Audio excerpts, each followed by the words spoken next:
Nous sommes le 25 juillet, à 3 jours du début du championnat. Le verdict tombe, les joueurs manceaux pourront évoluer en Ligue 2. Et pourtant, 15 jours plus tôt, la Ligue de football avait rétrogradé le Mans FC en national, l'équivalent de la 3e division. En cause, le club qui accuse un déficit de 3 millions d'euros.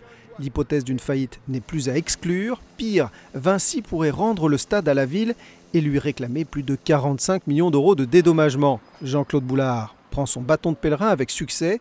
Vinci baisse le loyer du stade. Le club présente enfin des garanties financières et tout le monde retrouve le sourire. C'est à nous eux qui ont la responsabilité. C'est une sorte d'échange. Une fois c'est eux, une fois c'est nous, on vient de repasser le ballon. Eux, ce sont les joueurs qui devront se battre pour le maintien. Après leur victoire vendredi contre Clermont, 3-1, les Manceaux se classent 12e.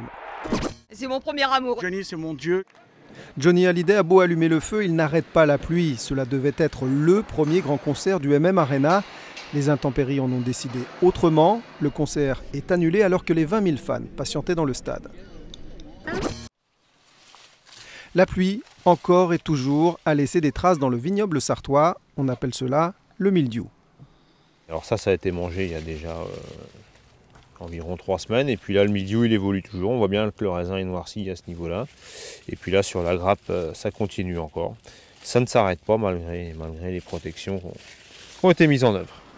Depuis, le mildiou a disparu, mais les vendanges auront lieu en octobre avec au moins 3 semaines de retard. La récolte sera modeste. Voici le héros de l'été, Gilda Garbin a le sourire. Sans lui, 4 enfants auraient certainement péri dans l'incendie de cet appartement à Sablé. Ils avaient joué avec des allumettes. Je me suis dit, le temps que les pompiers arrivent, ils ne vont pas s'en sortir, c'est impossible, ils ne vont pas être en vie. Alors, je ne sais pas ce qui s'est passé dans ma tête, je me suis dit, non, il faut que je les enlève, sors de là. C'est un mélange d'équitation, de gymnastique et d'acrobatie. Le championnat du monde de voltige équestre a eu lieu pour la première fois en Sarthe à Ivry-l'Évêque. Le Français Nicolas Andréani remporte le titre.